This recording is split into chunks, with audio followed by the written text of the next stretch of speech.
এসে পৌঁছলাম শ্রী শ্রী চক্রবর্তী মহারাজ প্রভু দশরথ জি কা রাজমহল, যেখানে শ্রী রাম জন্মভূমি, সেই ক্ষেত্রস্থল।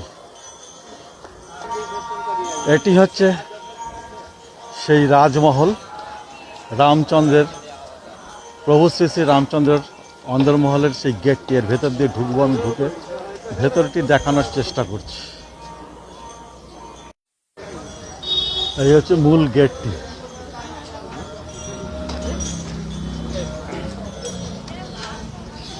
এই হচ্ছে সেই দশরথ মহল। প্রভু শ্রী শ্রী রামচন্দ্রের যে শৈশবকাল কিন্তু এখানেই কেটেছিল। মাতা সীতা দেবীর মহল আমি দেখেছিলাম নেপালের সেই জনকপুরের জানকী টেম্পল বা জানকী দেবী টেম্পল। এই হচ্ছে দশরথ মহলের ভেতরের অবস্থান।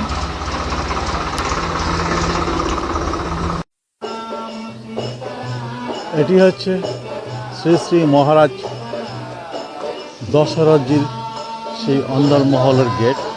আমি এখন এই অন্দরমহলের ভেতরে প্রবেশ করছি। প্রভু শ্রী শ্রী রামচন্দ্র এবং তার পরিবারের সকলের সেই ছোটবেলাকার বা শৈশবকাল কিন্তু এখানেই কেটেছিল। এই সেই রাজমহল বা প্রাসাদ। এই হচ্ছে সম্পূর্ণ প্রাসাদটি।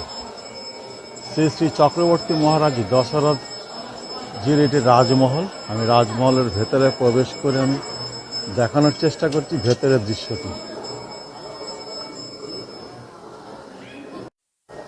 এই হচ্ছে বাপু প্রভু মহারাজ শ্রী শ্রী দশরথজির সেই খাস মহল বা অন্দরমহল বা রাজমহল বলতে পারেন। এই সেই রাজমহলের ভেতরের চিত্রটি আমি তুলে ধরছি। নানান রকম চারিদিক দিয়ে ঝাড়বাতি লাগানো, অনিন্দ সুন্দর একটি প্রাসাদ।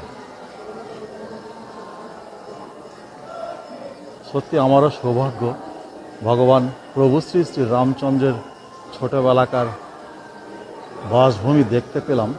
এটাই আমার কাছে অনেক বড় সৌভাগ্য। সত্যি সুন্দর একটি মহল, অনিন্দ সুন্দর রাজপ্রাসাদ।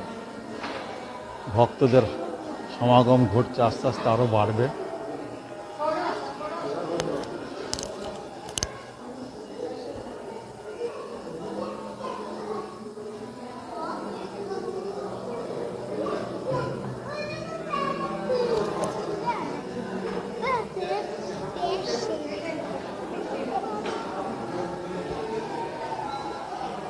जय श्री राम, सीता माता की जय हो।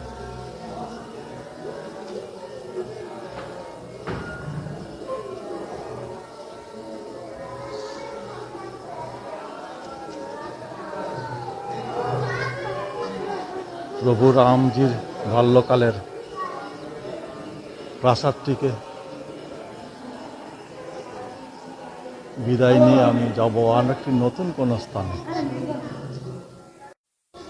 এটি হচ্ছে সেই দশরথ মহল বা রাম জন্মভূমির ভেতরের দিকের গেট।